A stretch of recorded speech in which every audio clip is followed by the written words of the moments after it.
அன்பார்ந்த மை வீத்ரியார் உறுப்பினர்களுக்கு வணக்கம். நண்பர்களே, நம்ம கம்பெனியில் ஏற்கனவே நீங்கள் மெம்பராகி செயல்பட்டுக்கிறீங்க. சின்ன லெவல்லையோ பெரிய லெவல்லையோ அல்லது பேரளவுலையோ செயல்பட்டுக்கிறீங்க. மொத்தத்தில் என் கம்பெனி மெம்பர் ஆகிட்டீங்க, சரிங்களா? அந்த உரிமையில் சில விஷயங்களை உங்கள்கிட்ட மன விட்டு நான் பேசுகிறேன். ஆக்சுவலாக என்ன அப்படின்னா, ஒரு மனுஷ வாழ்க்கை என்னங்க, 2 சர்டிஃபிகேட்டுங்க.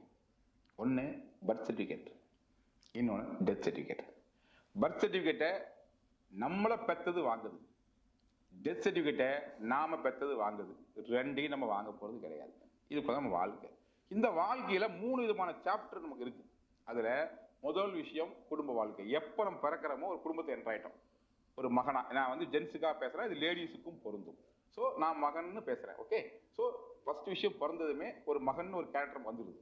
வளர வளர அண்ணனோ தம்பியோ அக்காவோ தங்கச்சியும் கூட போகிறாங்க. ஸோ அந்த ஒரு கேரக்டர் வளர்ந்து வாலிபமானதுக்கப்புறம் மேரேஜ் ஆகும்போது கணவன் ஒரு கேரக்டர் நமக்கு வருது. கொஞ்ச நாள் ஆகும்போது தகப்பன் ஒரு கேரக்டர் வருது. இன்னும் வளர்ந்து வரும்போது நமக்கு இடையில வந்து மாமா, சித்தப்பா, பெரியப்பா பல கேரக்டர் நமக்கு இருக்கும். அதெல்லாம் தாண்டி ஒரு லெவலில் நம்ம குழந்தைகளுக்கு கட்டி கொடுக்கும்போது மாமனா ஒரு கேரக்டர் வருது.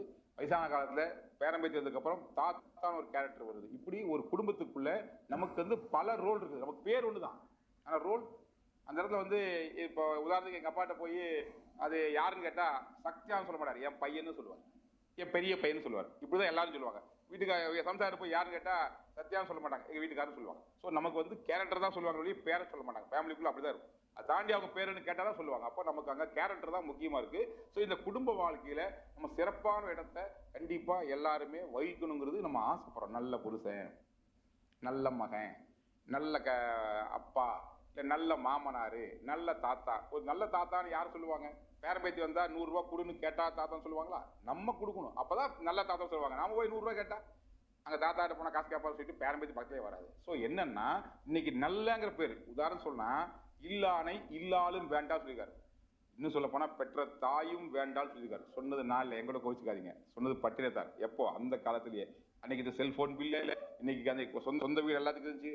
அதாவது வந்து சத்திரத்தை படுப்பாங்க, அது குடிசை விட்டுருப்பாங்க, வாடகை வீடே கிடையாது. இன்னைக்கு வாடகை வீடு மிகப்பெரிய பிரச்சனை மாதிரி இருக்கு. ஸ்கூல் ஃபீஸ் கிடையாது, இன்னைக்கு இத்தனை ட்ரெஸ் எல்லாம் கிடையாது. அன்னைக்கு ஒரு காடா படின்னு தான், ஒரு லங்கோடு லுங்கி தான். அந்த மாதிரி இருந்த காலத்துல இத்தனை செலவில்லாத காலத்திலேயே அவங்களுக்கு இந்த பிரச்சனை இருந்ததுன்னா இன்னைக்கு எத்தனை செலவு, இத்தனை மெடிக்கல் எக்ஸ்பென்ஸ். முதல்லலாம் வந்து குழந்தை பிறப்பு என்பது ஒரு வாழ்க்கையினுடைய ப்ராசஸ். இன்னைக்கு அதே ஒரு பெரிய மெடிக்கல் எக்ஸ்பென்ஸா மாதிரி வியாதியா மாறி போச்சு. அந்த அளவுக்கு வந்து வாழ்க்கையில பிறக்கிறதுல இருந்து சாக வரைக்கும் எல்லாமே பஞ்சாயத்து. ஸோ அப்படி ஒரு நிலைமையில் இன்னைக்கு வாழ்ந்துட்டு இருக்கும்போது நம்முடைய வாழ்க்கையில இந்த ஒரு குடும்ப வாழ்க்கையில ஒரு சிறப்பான வாழ்க்கை வாழணுங்கிறது எல்லாத்தோட ஆசை தானே. இது ஒரு ஏரியா, என்ன நடக்குது அப்புறம் பேசுவோம். 2வது ஏரியா இருக்கு, சமுதாய வாழ்க்கை. நம்ம குடும்பத்தாண்டி வெளியே வந்துட்டா நம்முடைய ஜாதியா இருக்கலாம், நம்முடைய மதமா இருக்கலாம், நம்முடைய இனமா இருக்கலாம், இல்லை நம்முடைய வீதியா இருக்கலாம், இல்லை நம்முடைய ஊரா இருக்கலாம், நம்முடைய நாடா இருக்கலாம். இங்க வந்து பிரிவினை பேசல, ஏதோ இடத்துல அசோசியேட் ஆயிரத்தி தீரணும். அப்படி இருக்கும்போது அந்த ஊர்ல ஒரு சங்கம் இருக்கு வச்சுக்கோமே, ஊர் ஜாதி வேண்டாங்க, மதமே வேண்டாங்க, அந்த ஏரியாவில் ஒரு கிளப் இருக்கு, சங்கம், அந்த ஏரியாவுடைய குடியிருப்பு சங்கம் சொன்னா நமக்கு ஒரு வேல்யூ கொடுக்கணும் கேட்பாங்க, எதிர்பார்ப்போமா இல்லையா? ஸோ அப்போ அந்த வேல்யூ கிடைக்கணுமா இல்லையா? ஸோ அங்கே ஒரு நல்ல ஒரு பேர் வாங்கணும். சொசைட்டிக்குள்ள வந்து என்ன வர்றாரு, அண்ணன் வர்றாரு, ஏதோ அண்ணன் கேட்டு பண்ணுவோம், ஒரு அண்ணன் சொல்லுங்கப்பா, அவர் டிஸ்கஸ் பண்ணுங்க சொல்ற அளவுக்கு நம்ம இருக்கணுமா இல்லையா? ஸோ சமுதாய வாழ்க்கையிலும் நமக்கு ஒரு அங்கீகாரம் கிடைக்கணும். ஒரு சமுதாயத்தில் ஒரு சிறந்த மனிதரா நம்மளை வெளிப்படுத்திக்கணும். நமக்கு செலவைக்க வேண்டாம், போஸ்ட் அட்லீஸ்ட் பேர் சொன்னா ஆமா அவரா தெரியுமாப்பா அப்படி சொல்லக்காது வாழணுமா இல்லையா? ஸோ அந்த ஏரியாவுக்குள்ளேயுமே நம்ம சக்சஸ் லைஃபை வாழ வேண்டி இருக்கு. ஸோ குடும்பத்துக்குள்ளேயும் சக்சஸ் பர்சனா வாழ வேண்டி இருக்கு, அதை தாண்டி வெளியே சமுதாயத்துக்குள்ளேயும் ஒரு சக்சஸ் பர்சனா வாழ வேண்டி இருக்கு. இது நமக்கு பிடிச்சிருக்குது, நமக்கு ஆசையும் கூட. ஆனா இந்த 2 விஷயத்தையுமே எது தீர்மானிக்குது அப்படின்னா நம்மளோட ஆசை மட்டும் இல்ல, நம்மளோட தொழில் வாழ்க்கை எப்படி அமையுதோ அதை பேஸ் பண்ணி தான் அந்த மரியாதையும், குடும்ப வாழ்க்கையில மரியாதையும், சமுதாய மரியாதையும். இது உண்மையா இல்லையா? உங்களுக்கு தொழில் வாழ்க்கை சரியில்லாம ஒரு 15,000 சம்பளத்துக்கு வேலைக்கு போனா என்ன மாதிரி இருக்கும், என்ன மாதிரி சொசைட்டில இருக்கும்? கோயில் 100 யோசிப்போம். ஏன்னா நம்ம வருமானமே பிரச்சனையாக எப்படிங்க கொடுக்க முடியும்? ஸோ இங்க குடும்ப வாழ்க்கை கிடைக்கிற மரியாதையை தீர்மானிப்பதும், சமுதாயம் கிடைக்கிற மரியாதையை தீர்மானிப்பதும் எதுனா தொழில் வாழ்க்கையில நம்ம என்ன ஏர்ன் பண்றோமோ அதுதாங்க.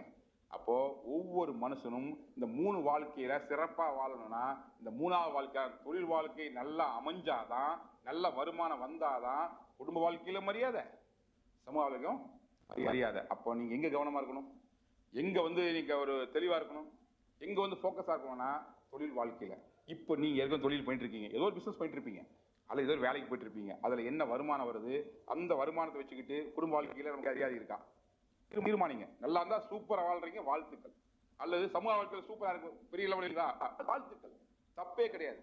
ஆனா அந்த வருமானத்தை வச்சுக்கிட்டு, அந்த வர இன்கம் வச்சுக்கிட்டு நம்மால குடும்ப வாழ்க்கையில சக்சஸ் பர்சனா வாழ முடியல, சமுதாய வாழ்க்கைக்குள்ள போகவே முடியல ஒரு நிலைமையில் இருந்தீங்கன்னா இனிமேல் அந்த கவலை உங்களுக்கு வேண்டாம். ஏன் தெரியுமா? உங்க கையில மைவித்திரி வந்தா இதை சரியா வச்சுக்கிட்டு எந்த தொழில் விட்டுட்டு வாங்கன்னு சொல்ல, நீ எந்த வேலை செஞ்சாலும் சரி, எந்த தொழில் பண்ணாலும் சரி, அதை பண்ணிக்கிட்டே அது கூடவே ஏதோ வெட்டியா பேசுற நேரத்துல வேலை பண்ற நேரத்துல இந்த விஷயத்துக்கு கொஞ்சம் கையில் எடுத்து கொஞ்சம் கவனமா கொஞ்சம் ஆர்வமா டெடிகேட்டா ஒர்க் பண்ணீங்கன்னா, களமறிங்க வேலை செஞ்சீங்கன்னா, நீங்க என்ன நினைக்கிறீங்களோ அந்த மரியாதை உங்க குடும்பத்தில் கிடைக்கும்.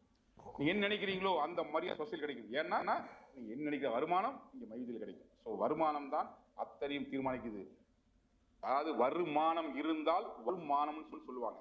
ஸோ அப்படிப்பட்ட ஒரு மிக வேல்யூபிளான ஒரு விஷயத்தை எளிமையா அச்சீவ் பண்றதுக்கு ஒரு அற்புதமான வாய்ப்பு உங்க நட்பு மூலியமோ உறவு மூலியமோ உங்க கைக்கு வந்தாச்சு. இனி எதை பத்தி கவலைப்படாம இந்த வாய்ப்பை தெளிவா புரிஞ்சுக்கிட்டு சரியா செயல்பட்டீங்கன்னா உங்களுடைய அத்தனை எண்ணங்களும் அத்தனை கனவுகளும் நிச்சயம் நிறைவேறும். கனவுகள் கைகூடும் நாள் வெகு தூரத்தில் இல்லை. மனசார வேலை செய்யுங்க. மாற்றம் வரும், வந்தே தீரும். வாழ்த்துக்கள். வணக்கம்.